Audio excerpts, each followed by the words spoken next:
जीवन कभी ऐसा नहीं हो सकता कि जिसमें बस सिर्फ आनंद ही रहे 24 घंटे। हाँ, ये होता है बुद्धत्व की अवस्था में। बट आमतौर पर जिस परिस्थिति में, जिस स्टेज ऑफ साधना में हम सभी हैं, हम इन दो पोलैरिटीज के बीच में डोलते रहते हैं। Tanishji, the question is कि लाइफ में एक डिस्ट्रेसफुल एपिसोड के बाद अपने मेंटल और इमोशनल बैलेंस को वापस से कैसे रिस्टोर किया जाए, उससे रिकवर किया जाए, और जो ब्लेम और गिल्ट की एक कांस्टेंट लूप ऐसे एपिसोड्स के बाद चालू हो जाती है, उसमें से कैसे बाहर निकला जाए। आई थिंक कुछ चीज़ों का, जिस मित्र ने भी ये प्रश्न पूछा है, कुछ चीज़ों का हम बेसिक समझ लेते हैं पहले। ये जो जीवन हम जी रहे हैं, ये जीवन पोलैरिटी से बना है। इसमें दिन भी है और रात भी है। इसमें सो कॉल्ड पॉजिटिव भी है, नेगेटिव भी है। इसमें हैप्पीनेस, जॉयफुलनेस भी है। इसमें सैडनेस और सॉरो भी है।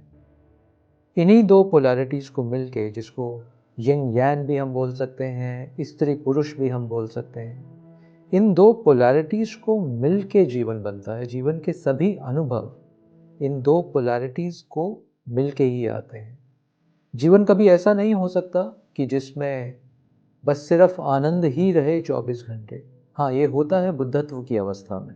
बट आमतौर पर जिस परिस्थिति में, जिस स्टेज ऑफ साधना में हम सभी हैं, हम इन दो पोलैरिटीज के बीच में डोलते रहते हैं। ये सहज है। This is how life is all about. ये जीवन का, प्रकृति का एक नियम है। तो पहली बात जो हमें समझनी होगी, क्योंकि जीवन पोलैरिटी है, तो ये स्ट्रेसफुल, डिस्ट्रेसफुल सिचुएशंस, ये सैड सिचुएशंस, ये कन्फ्यूजन की सिचुएशंस, ये जीवन में आएंगी, आती ही रहेंगी, सभी के जीवन में आती हैं। इनसे लड़े नहीं हम, इनसे हम झगड़ा नहीं करें। हम एक्सेप्ट कर लेते हैं सबसे पहले इस फैक्ट को कि this is part of the same polarity. रात्रि भी दिन का ही एक अंश है, एक भाग है। Let me accept that. मैं ये ना चाहूं कि बस सभी समय दिन ही रहे, उजाला ही रहे, रोशनी ही रहे।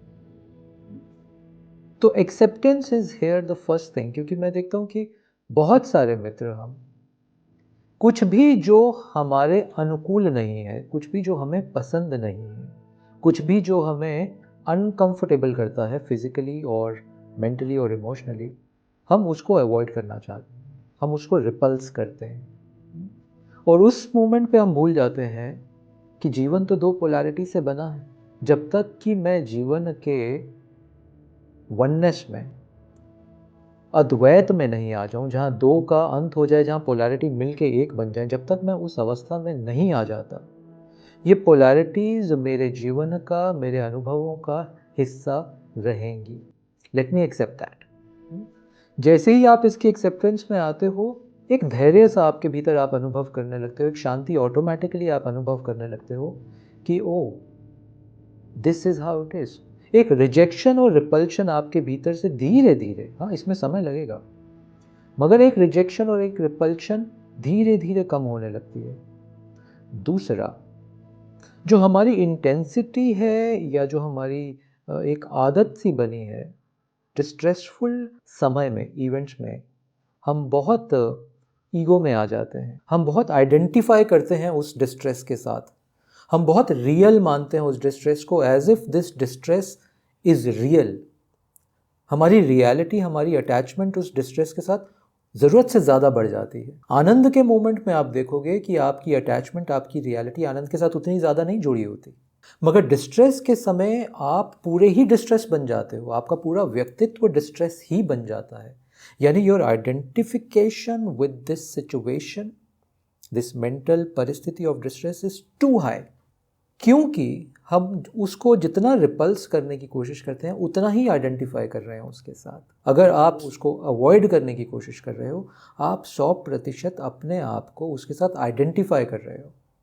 The more you identify, the more that thing becomes real in your experience.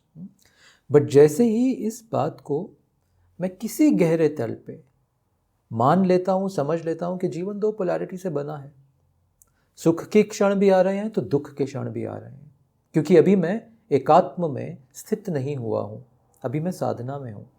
हाँ, मैं इसको एक्सेप्ट कर लेता हूँ। सो ये पहला नियम हुआ, when I start to accept this as part of life. तो आधा डिस्ट्रेस वहीं तिरोहित होने लगता है, just in the acceptance of it. Number one, तो that's the point number one.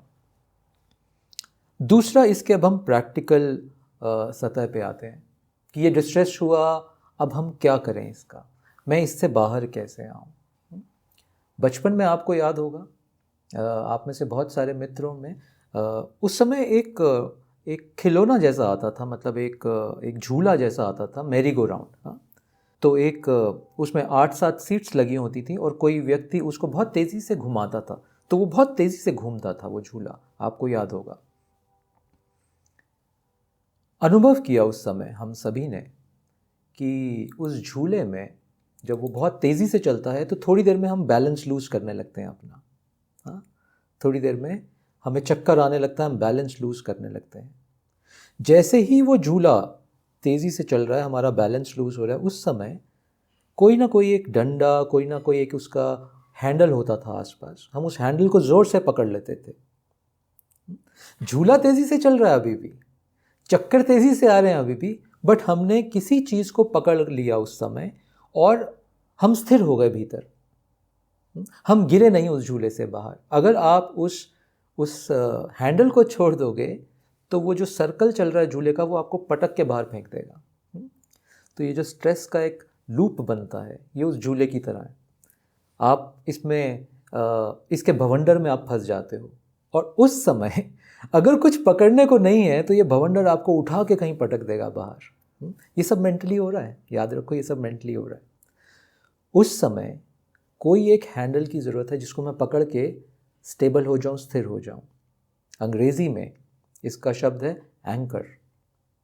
During the distressful time, during the distressful event, do you have an anchor? आपने किसी चीज़, किसी व्यक्ति, किसी परमात्मा, किसी परिस्थिति, किसी प्रकृति को अपना एंकर बनाया हुआ है क्या जीवन में? क्योंकि अगर ये एंकर नहीं होगा तो ये भवंडर बार बार आपको उठा के बाहर फेंकेगा। तो एंकर की बड़ी ज़रूरत है।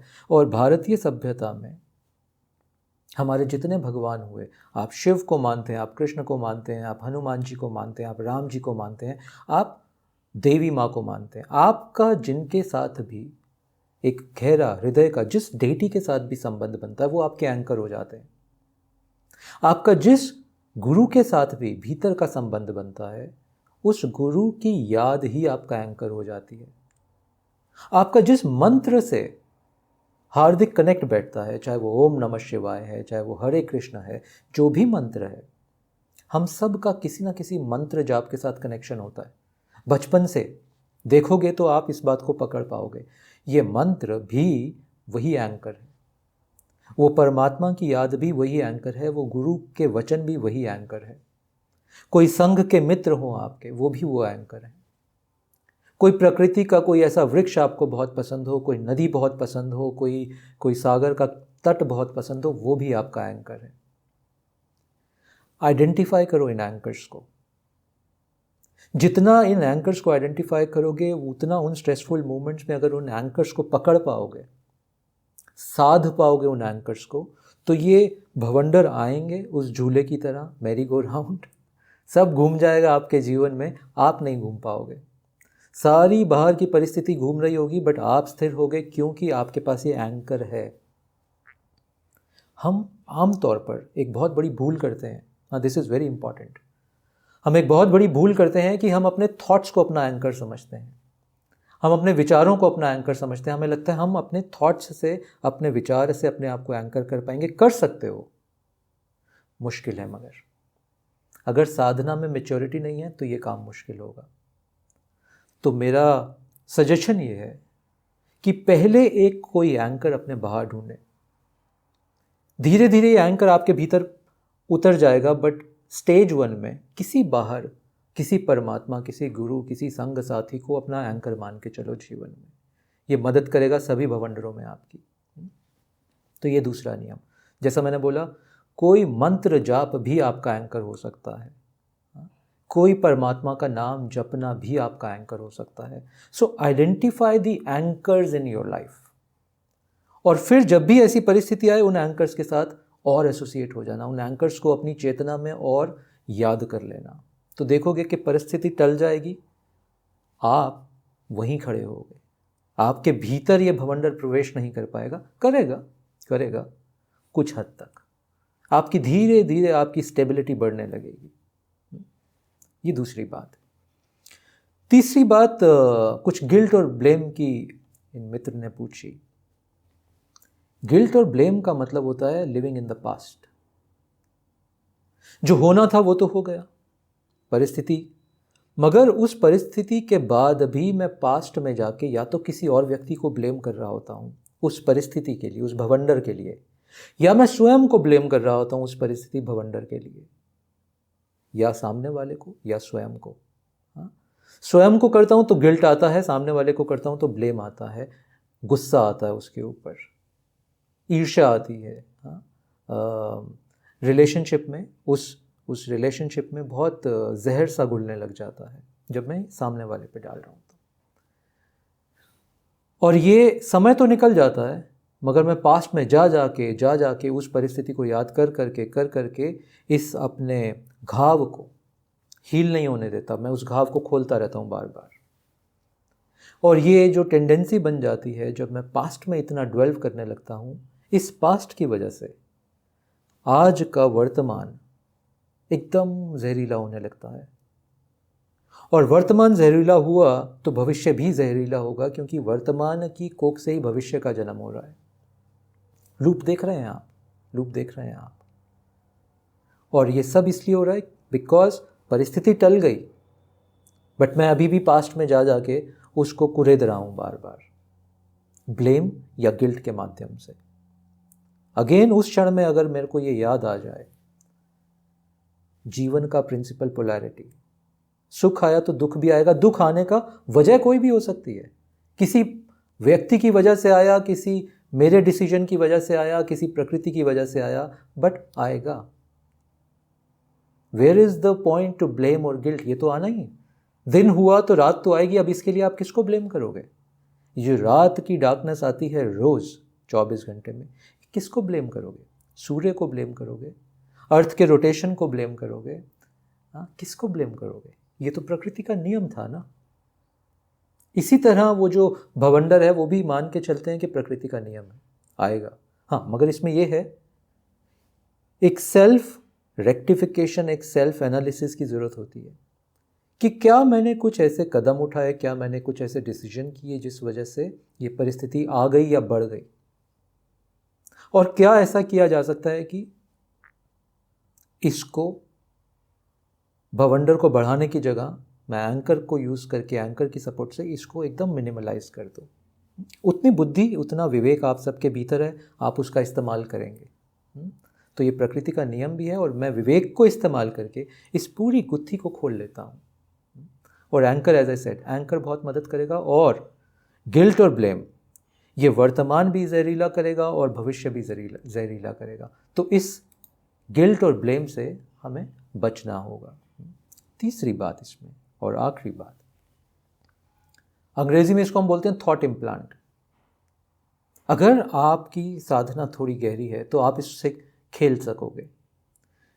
इसमें आप ये करते हो कि जिस समय भी ये परिस्थिति ने आपको ओवर पावर करा हुआ है, इस डिस्ट्रेस ने आपको बहुत ओवर पावर किया हुआ है, उस समय आप किसी एक नए विचार को, नई याद को अपनी चेतना में जगाते हो, और आप अपने माइंड को धीरे धीरे प्रेरित करते हो, प्रैक्टिस करते हो कि instead of constantly thinking about the stressful event, मैं जीवन के किसी सुंदर अनुभव को याद करता हूँ, मैं परमात्मा के किसी आशीर्वाद को फिर से याद करता हूँ, मैं किसी मित्र के किसी सहयोग को फिर से याद करता हूँ, और अपनी चेतना को, अपनी थॉट को उस डायरेक्शन में लेके जाता हूँ। ये काम थोड़ा मुश्किल होता है, इसके लिए आपको थोड़ी साधना के बल की ज़रूरत होती है, but very very effective tool once again. कि उस परिस्थिति में अगर आप ये कर पाएँ तो आप देखोगे कि चंद मिनटों में वो जो बादल आए हैं ना डिस्ट्रेस के, वो छटने लगेंगे, और इस नए थॉट, इस नई रिमेम्बरेंस को आप एंकर की तरह यूज़ करके उससे बाहर निकल आएंगे। सो ये कुछ प्रैक्टिकल चीज़ें जितना हम करके देखेंगे उतना ये लाभ देगी। हाँ, so think about it, practice it, and I am sure it will help you. या